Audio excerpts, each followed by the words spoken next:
अस्सलाम वालेकुम।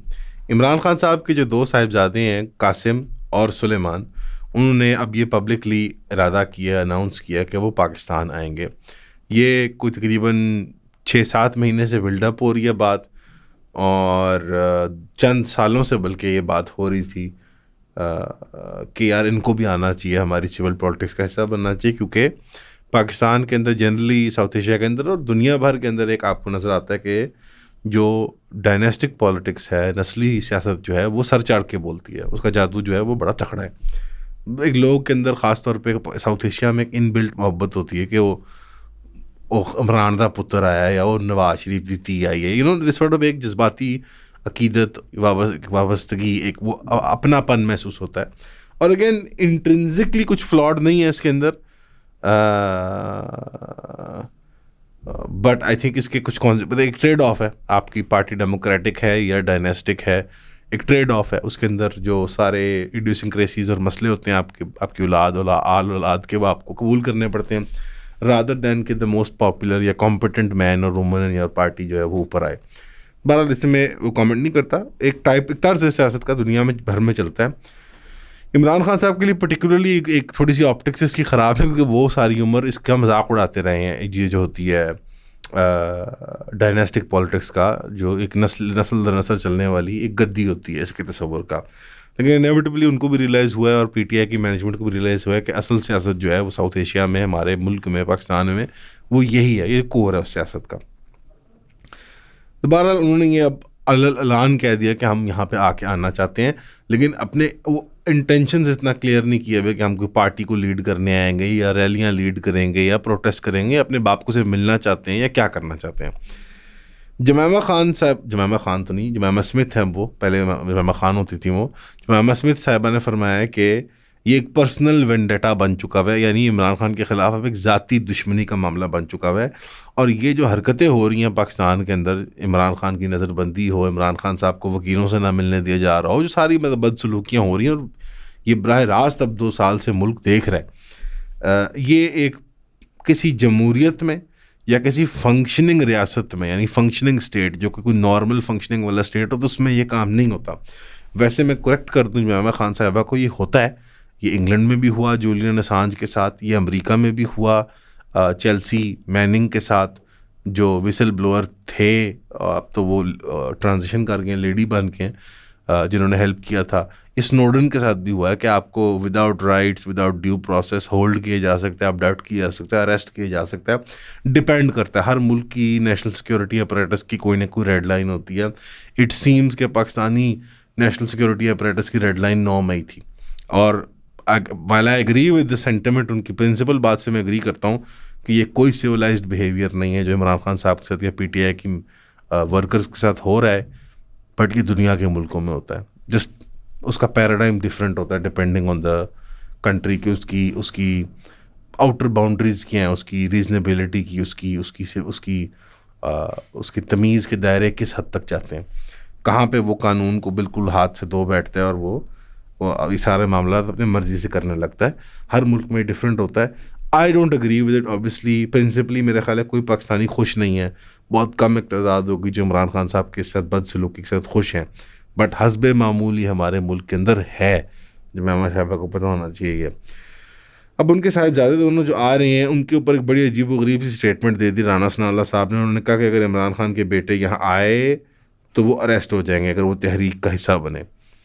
जब उनको क्लैरिफिकेशन के लिए पूछा गया तो उन्होंने कहा क्यों नहीं अरेस्ट होंगे, जब वो यहाँ आएंगे और एक वायलेंट मूवमेंट को, एक वायलेंट तहरीक को जब वो आके लीड करेंगे तो उन्हें अरेस्ट ही होना चाहिए ना। उसके रद्द अमल तो यही पैदा होता है।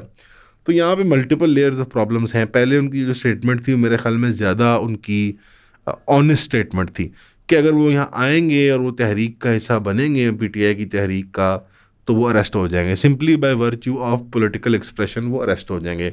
यहाँ तक ये बात सच थी।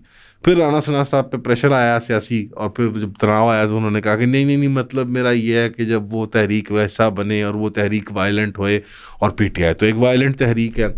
एक बड़ी एक डेस्परेट अटैम्प्ट की गई है हमारी गवर्नमेंट की तरफ से पिछले 2-3 सालों के अंदर के पीटीआई को साबित कर दिया जाए कि ये दहशतगर्द तंजीम है। यार ये अबसर्ड है। ये अब ये हरकतों से बाज आ जाना चाहिए। कोई सियासी पार्टी बैनिंग से, सिंबल बदलने से, पीपल पार्टी के साथ हमने ट्राई किया, तलवार से तीर पे आए, और क्या क्या हमने रख देने की, टीएलपी को बैन करा, ये सब कुछ किया है, इसी मुल्क में हुआ है। किसी पार्टी को सियासी डिस्कोर्स से, सिविल पॉलिटिकल प्रोसेस से निकालने से ना वो पार्टी ख़त्म हो जाती है, ना उसकी फ़िक्र ख़त्म होती है, ना उसकी लीडरशिप की पॉपुलैरिटी ख़त्म होती है। आपके हाथ में कोई सियासी मकसद अचीव नहीं होता और लॉन्ग टर्म आप एक नया स्यापा ही खड़ा कर लेते हैं। तो पीटीआई वायलेंस पॉलिटिकल में इंगेज कर सकती है, और किया भी उन्होंने तारीखी तौर पे।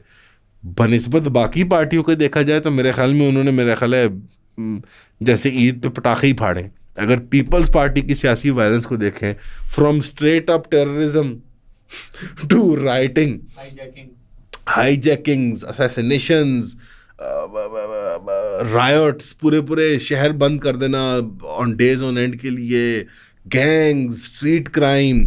सो पीटीआई तो उसके निस्बत पीपल्स पार्टी के तो वो लगता है कि दूध में धुली हुई है, या कि उसको आब जमजम में डिप करके हम लाए हैं। तो ये एक अनफेयर कैरेक्टराइजेशन है। राना सना साहब बेहतर जानते हैं ये चीज़ें। और दूसरी चीज़, अगर आप इस कैरेक्टराइजेशन को मान भी लें कि ये इस पॉलिटिकल तहरीक के अंदर वायलेंस है, या ये वायलेंट टेंडेंसीज में आती है, तो simply by virtue of coming here and participating in public politics, एक जमात में जो पोटेंशली वायलेंट हो जाती है, तो वो ऑटोमेटिकली नलिफाई कर देता है कासिम और सुलेमान को कि वो जेल हो जाए, अरेस्ट हो जाए। दिली बात जो राना सना साहब ने शुरू में कर दी थी कि कानून यहाँ कोई नहीं है इस वक्त, टोटली हमारी मंशा, मर्जी, विम्स, विल्स पे है कि सिविल मिलिट्री ब्यूरोक्रेसी या नून लीग का प्रेशर या पीपल पार्टी का प्रेशर, हम फैसला करते हैं कि इसको अरेस्ट कर दो, इसको गायब कर दो, इसको ऐसे कर दो। ये एक जंगल लॉ तो आपने वाकई में इंस्टीट्यूट कर दिया। It would be very disappointing यार, इंटरनेशनल इंसिडेंट ही कॉज होगा। हम सुबकी का बायस ही बना रहे हैं इमरान खान साहब की जेल को, ना वो किसी कानूनी तरीके से कैद हुए हैं, ना उनके किसी के खिलाफ जो फ्रॉडलेस केसेस हैं वो प्रूव हुए हैं। अब अपने आप को एम्बेरस कर रहे हैं हम। इसी तरह रियासत जो है वो BYC का मामला देख लें आप। डॉक्टर मारंग बलोच साहब हैं, मैं उनकी सियासत से एग्री नहीं करता, मैं सिंपथाइज़ कर सकता हूँ, लेकिन मैं एग्री नहीं करता उनकी सियासत के साथ। उनको जेल में डाला हुआ है, ना कानूनी कार्रवाई है, ना सिर है, ना पैर है। आप टेररिज्म के साथ डील करें, आप दहशतगर्दों के खिलाफ ऑपरेशन करें, आपको इवन सिविल एक्टिविज़म में अगर आपको सेपरेटिज्म नज़र आता है तो कानूनी रास्ता अख्तियार करें। ये बंद कर देना, हम छोड़ेंगे नहीं, हम डाल देंगे इस जेल से उस जेल मुंतकिल, उस जेल से तीसरी जेल मुंतकिल, लॉन्ग टर्म मुझे बताएं स्ट्रेटेजिकली गेन क्या कर रही है रियासत। सबसे पहले आप सबका बहुत शुक्रिया हमें सब्सक्राइब करने के लिए। जिन जिन दोस्तों ने हमारी फैमिली में शामिल हुए 3000 की सब्सक्रिप्शन लेके, काइंडली हमें व्हाट्सएप किया करें ताकि हमें पता हो कि हमने किस ग्रुप में ऐड करना है। वैसे जो आप सब्सक्राइब कर रहे हैं इसके लिए आपको 12 वीडियोज़ हर महीने मिलेंगे जो प्राइवेट वीडियोज़ होंगी, यानी कि वो कंटेंट किसी ने ना पहले देखा होगा, ना वो कभी किसी मेन चैनल पे अपलोड होगा, वो सिर्फ आपके कंजम्पशन के लिए होगा जो 3000 की सब्सक्रिप्शन पे कर रहे हैं। अब वो कंटेंट होगा क्या? उसमें आपको लाइफ स्टोरीज पता चलेंगी, कुछ फिलोसॉफिकल आइडियाज़ डिस्कस होंगे, कुछ पर्टिकुलर इंसिडेंट्स होते हैं जिसकी वजह से चैनल्स डिमोनेटाइज हो जाते हैं, वो ग्रेट डिटेल में डिस्कस होंगे। कुछ आपके साथ कंटेंट शेयर किया जाएगा जो अवेलेबल नहीं है आम पब्लिक को, और जो पब्लिकली उस तरह शेयर भी नहीं हो सकता। मोस्टली चीज़ें एजुकेशन रिलेटेड होंगी, हर चीज़ का कोई लेसन होगा पीछे, लेकिन ज़्यादा से ज़्यादा इसको आप सब्सक्राइब करें ताकि आप हमारे काम को सपोर्ट कर सकें। तो प्लीज़ हमें सब्सक्राइब करें, 3000 रुपीज़ भेजें, व्हाट्सएप करें और ईऑन फैमिली का हिस्सा बने। Thank you. इस केस के अंदर भी अगर नून लीग और पीपल्स पार्टी की सियासत की खातिर सिविल मिलिट्री ब्यूरोक्रेसी को इंगेज करके कासिम और सुलेमान का रास्ता रोका जाएगा, इमरान खान साहब का रास्ता रोका जाएगा, तो रियासत को सोचना चाहिए यार, डीप स्टेट को सोचना चाहिए कि हम किन चले हुए कारतूसों के चक्कर में ये काम कर रहे हैं। ये चले हुए कारतूस है, मैं बार बार कह रहा हूँ। इंडिया की लड़ाई के बाद भी आपने देखा कि अमेरिका में जाके झूले लिए हैं पीपल्स पार्टी वालों ने जाके ख़ास तौर पे, और इस वक्त वो झूले ले रहे हैं रियासत के कि भाई मुफ्त का टिकट मिला हुआ है, ना इलेक्शन जीतना है ना कुछ, बस मतलब झूला ली जाओ। सो ये पावर कॉरिडोर की politics in the long term hurt ही करती है हमारी स्टेट को। तो ये सोचने वाली बात है। ये फिक्र का वो एक है, एक घड़ी है। मई की झड़प के बाद फिर मौका था कि एक सिविल आप कह लें रिकन्सिलिएशन हो जाए, रेजोल्यूशन हो जाए कि देखो यार खान साहब तुसी बाहर आ जाओ, इंज कर लेंदे उंज कर लेंदे। आपके पास as the days go on to offer Imran Khan बहुत कम चीज़ें रह जाएंगी रियासत के पास। और इमरान खान इस वक्त एक वैसे तो ऑन पेपर टोटली लूज़ कर रहा है, यानी ऑन पेपर उसके हाथ में कुछ नहीं है, बट मेटाफिजिकली अगर देखा जाए एक कैपिटल की निगाह से देखा जाए या एक रूहानी एहसास से देखा जाए, उसके पास बहुत ताकत है, उसके पास पब्लिक मकबूलियत के एतबार से बहुत ताकत है। सो जो एक्सचेंज आप उसके साथ ऑफर कर रहे हैं, उस एक्सचेंज के अंदर आपके पास बहुत कम है उसको देने को, उसके पास बहुत कुछ है लेने को। तो दिस सौदा keeps getting worse for the state. तो मेरा पॉइंट ये है कि 6 महीने पहले नहीं तो साल पहले नहीं तो 2 साल पहले, at what point was the right time of reconciliation? अब नहीं तो कब? ये आ जाएंगे बच्चे, बहुत केओस मच जाएगा। और ये आप भी वाया अमेरिका रहे हैं, पहले अमेरिका जा रहे हैं ना, कोई लॉबिंग वॉबिंग करने जा रहे होंगे ना, किसी मोअज़्ज़ज़ आदमी को मिल के आएंगे ना, किसी कम्युनिटी, पाकिस्तानी कम्युनिटी की कोई ठप्पा ठुप्पा लेके आएंगे ना, तो इट विल गेट अगली, इट विल गेट जेन्युइनली अगली। हमारे यहाँ सियासत आपको पता है कैसे परसीव की जाती है। आप शायद कामयाब भी हो जाएं, लेकिन ये जेल हो जाएं या ये नज़रबंद हो जाएं, इनको वापस भेज दे, रिपोर्ट कर दी जाएं, और इतना बड़ा कोई हुपला भी ना हो सड़क के अंदर, होता ना कि वो ह्यू एंड क्राई कितना होगा, ब्लो बैक कितना आएगा, आपके कैलकुलस में शायद वो बिल्कुल फिट बैठती हो। लेकिन जो लॉन्ग टर्म अनसीन डैमेज आप पाकिस्तान की साइकी, पाकिस्तानी अवाम की सपोर्ट, पाकिस्तानी अवाम का जो ब्रिज है between Pakistani Awam and institutions, वो आप हमेशा हमेशा के लिए चीज़ें बर्बाद कर रहे हैं फॉर एटलीस्ट 1 जनरेशन जो अभी एक्टिवली पार्टिसिपेट कर रही है इसके अंदर। तो रिक्वेस्ट है, दुआ है, उम्मीद है कि ये मामला बिगाड़ की तरफ नहीं जाएगा। Let them come, let them demonstrate peacefully, let Imran Khan के legal cases go through as एक जुडिशल प्रोसेस के तहत, एक कैंगरू कोर्ट टाइप चीज़ ना करें, आप पब्लिक एम्बेरसमेंट का बायस ना बनाएं, ताकि ये मसला रिजॉल्व हो सके वंस एंड फॉर ऑल, और रेगुलर इलेक्टोरल पॉलिटिक्स में इमरान खान साहब को आने दें।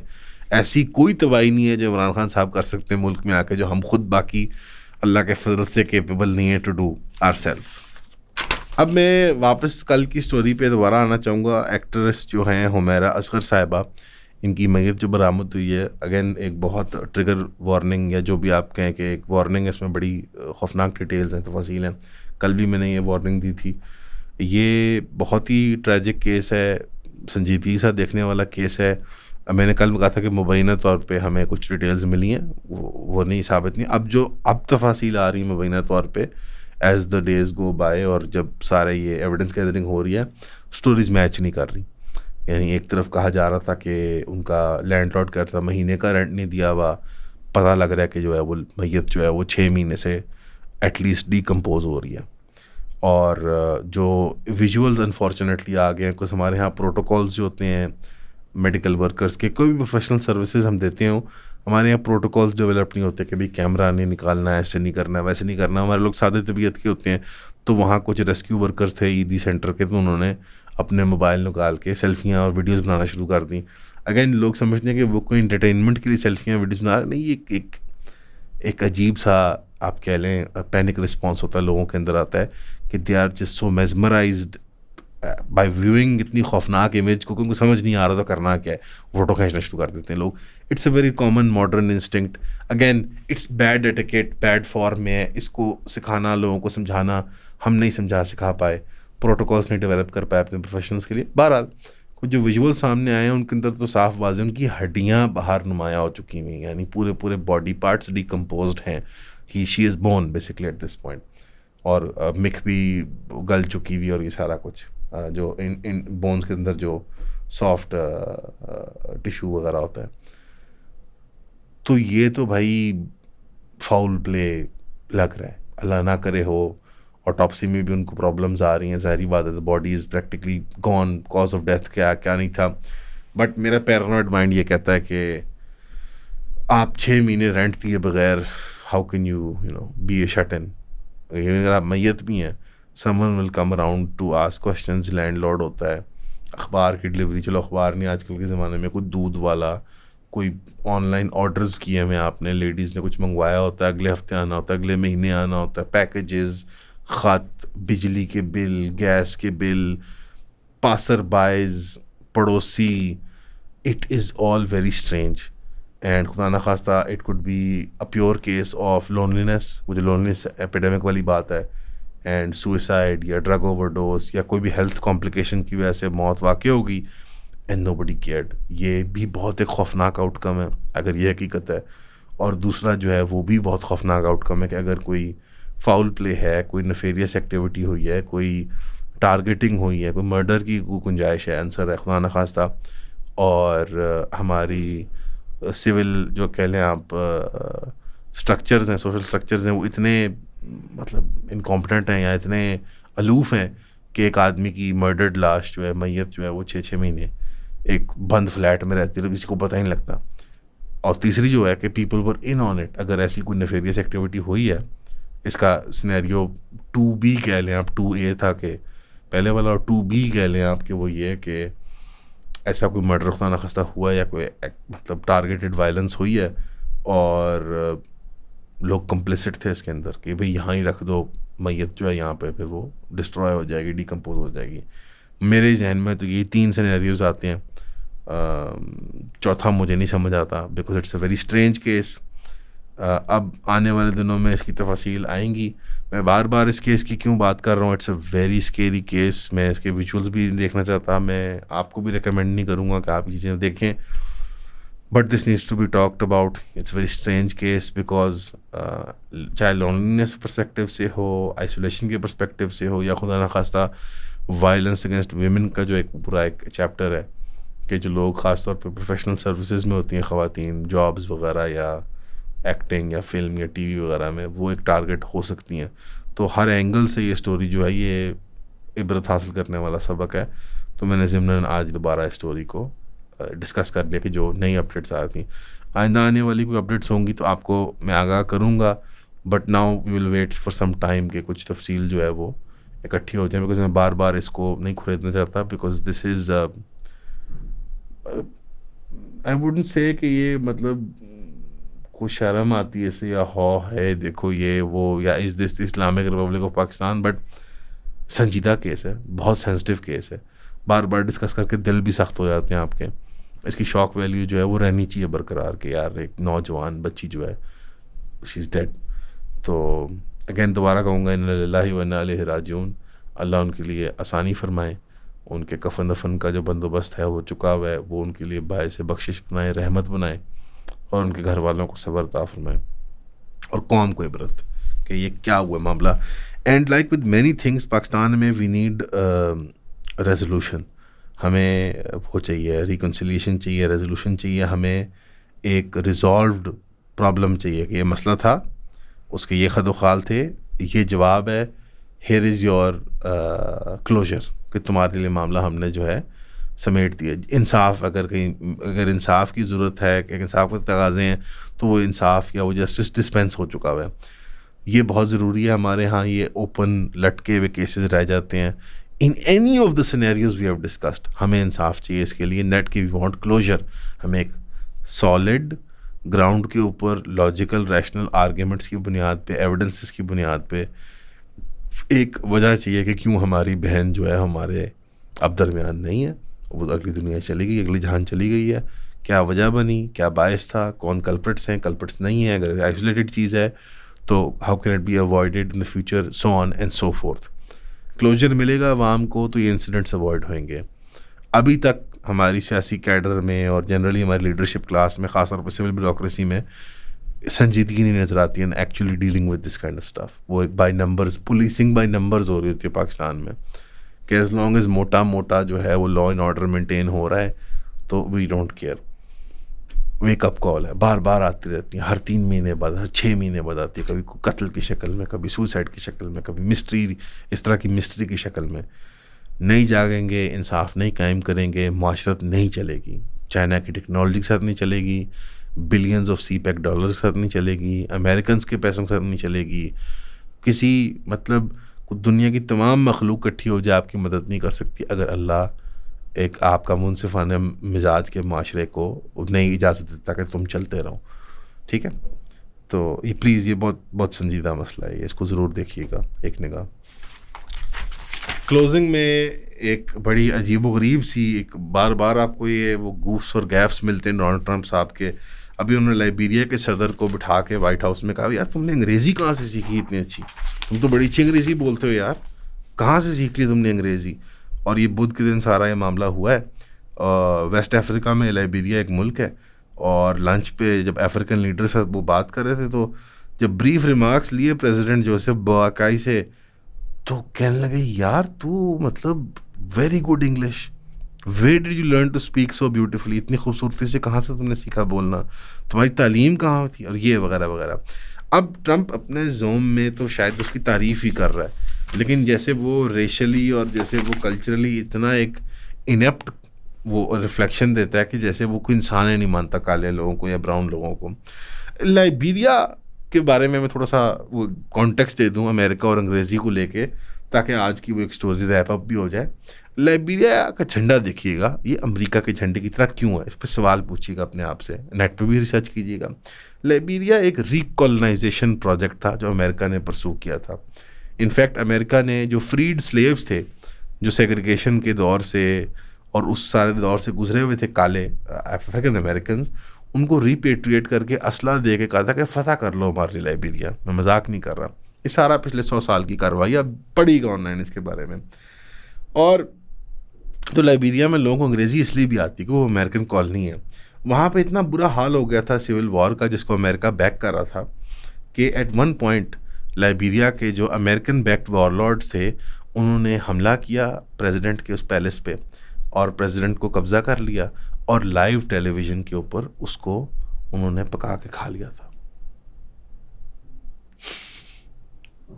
या अमेरिकन ब्लैक्स ने, जिनको अमेरिकन आर्मी ने और अमेरिकन गवर्नमेंट ने सपोर्ट किया था, they ate the elected president of Liberia as prime minister और president on TV. I think this was the 60s और 70s। तो that is why they know such good English, such beautiful English mister president. तो इससे पहले कि आपके मुल्क में अमेरिकन बैक्ड मिलिशियाज आके आपके सदर या प्राइम मिनिस्टर को खा लें टीवी के ऊपर, आप भी अंग्रेज़ी सीख लें। शुक्रिया।